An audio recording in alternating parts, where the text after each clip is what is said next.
Right. Greetings and welcome to another exciting episode of Kera Lui podcast.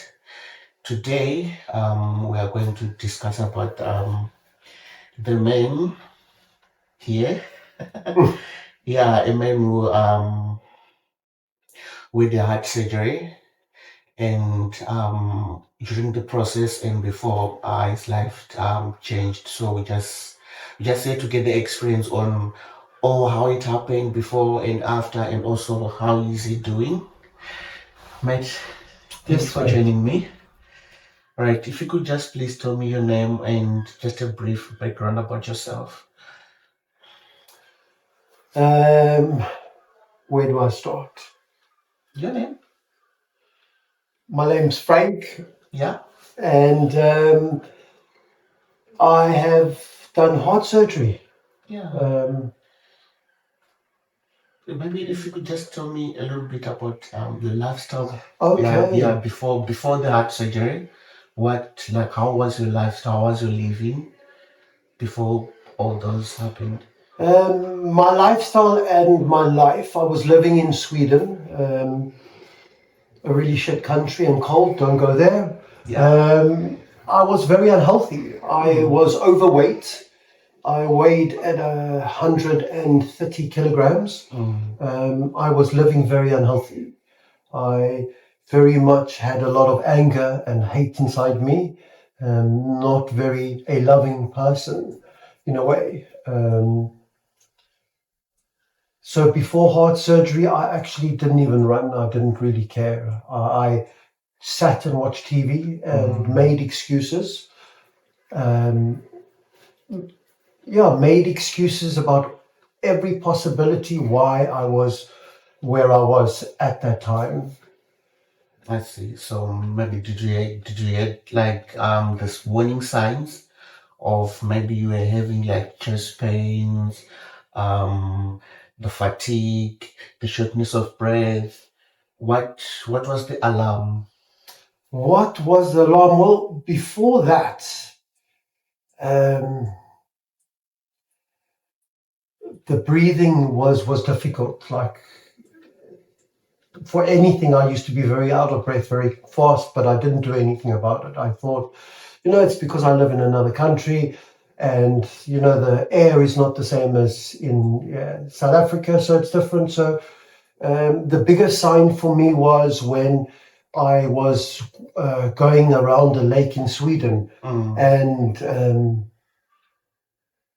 I just grabbed my chest, and I did not know what the hell was going on. Like I was really like gasping for air at the same time, not feeling so good. And it even came to myself, maybe it was like a heart attack or stroke or something, like, because it just doesn't feel right, and the nightmare started where I felt that I was okay, and then I took a few steps and I pretty much hit the ground. I passed out.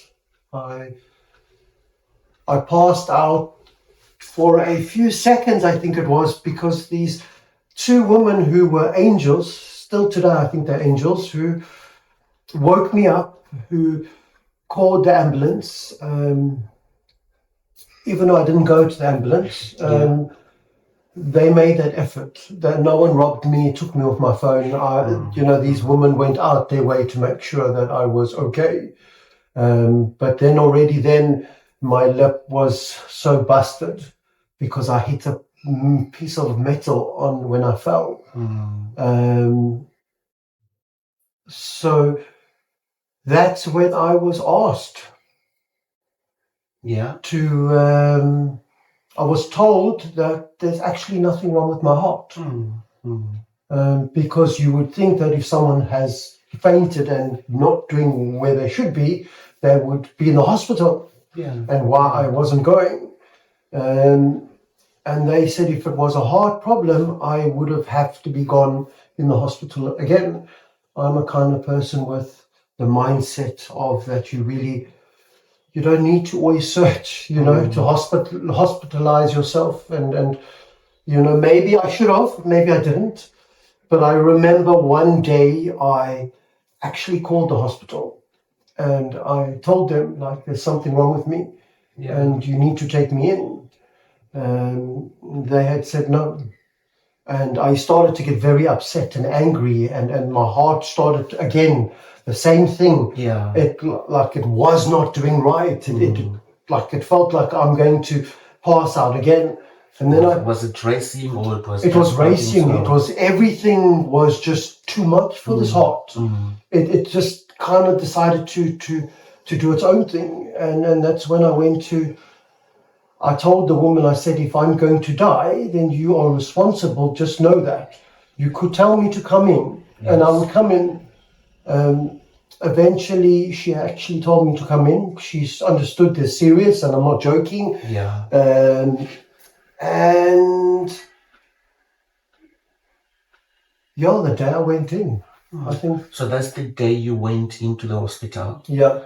Okay. What was your reaction when they say that we need to do the heart surgery? It was a week later. Oh, that was the week later. Yeah, I still had my child, so my son means everything to me. So I wasn't going to prepare to go to the hospital on the week that I have my son. I would rather wait when he goes to his mom, and then I will go and fix myself. I see. But what was your reaction towards the message saying that no, we need to do the surgery of your heart because of those issues or those the signs that you're having of the heart problem and all that? What was your reaction? I was freaked out. I was grieving. I was freaked out. I realized that, I'm about to die. Because it doesn't matter how you look at it. The moment they take your heart out, you're dead. Yeah. It doesn't matter even if that blood's circulating, you are still dead.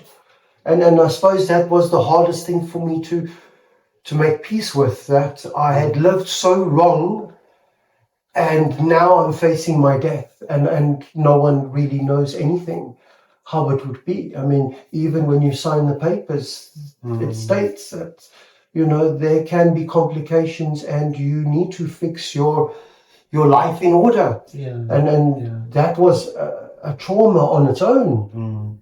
So were there any regrets reflecting on how you were living before, when you're now feeling the papers of doing the surgery and all that? Were there any regrets of maybe saying, maybe if I wasn't living this life of just eating junk foods, not exercising and all that, did you maybe regret that if you have done those things, you wouldn't have been maybe operated or whatsoever? Well, my in the beginning, I actually didn't want to do the surgery. I was in a very strange in my mind, and I thought to myself that, if my life has led up till now and it's been messed up, then I think this is the message from whoever that it's time for me to go. And I was trying to make peace with me not doing the surgery. I see. So let's say maybe fast forward during your recovery, after the surgery, what did you learn about your body and health during that time? Well, what I kind of learned is that one life short. We are born, we're only meant to be living here, and give or take 80 years, which means 80 summers, 80 springs, 80 autumns, 80 winters, and that's not a lot of time. So I learned about time. I also learned about God.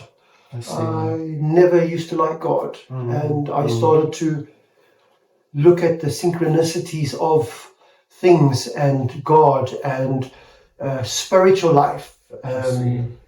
My exercise came in when I was tired of being the person I was, and it was time to take control of my life, just like I had taken control of my heart. So since that time, is a life routine changed? Maybe your health routine. Did you change anything after the surgery? Yes. Life-wise or health-wise? Oh yeah, life-wise and health-wise, yes. I started running. I started gymming, I started doing all the things they told me was very tough to do. I play with knives. I shouldn't because I take blood thinners, which means that if I cut myself, I bleed. Sometimes the bleeding just doesn't stop and you need to go to the hospital. Even a small paper cut can bleed for hours. There was a whole new life that I had to live. I also had to live this side of me, this new side that had to watch out what I eat, how I live. Also had to fix my mental health as well, because we often figure out that your heart, once it's you breathing and you fixed and all that kind of jazz, that you're all good, but you're not, because you died, you have trauma, things in hospitals that happened that makes you. Even still today, I think it's very difficult for me to go into a hospital. I get reminded of Stockholm Syndrome, which means that Stockholm Syndrome is I felt very safe and peaceful at the hospital, yet I was traumatized and I couldn't leave. I see. So things have changed a lot. Honestly, I've really never felt more peaceful, more happy, more content. I get up every morning. I go for a run. I run with a pit bull. It's taken a lot of support from family and friends to understand what I had just done, and also how to also get information and have people who support your growth as much as, when times are hard. So what message do you give to people? Maybe we'll say, I'll start tomorrow, maybe running or eating healthy. What message can you give them? Maybe they're just living that same life that you were living before. And what message could you give them now? The message is this: there is no tomorrow, only today. And if you're putting off things tomorrow, you're putting your life off for tomorrow. So I kind of only really do things today. Today's the day that I do it. Today's the day I feel blessed.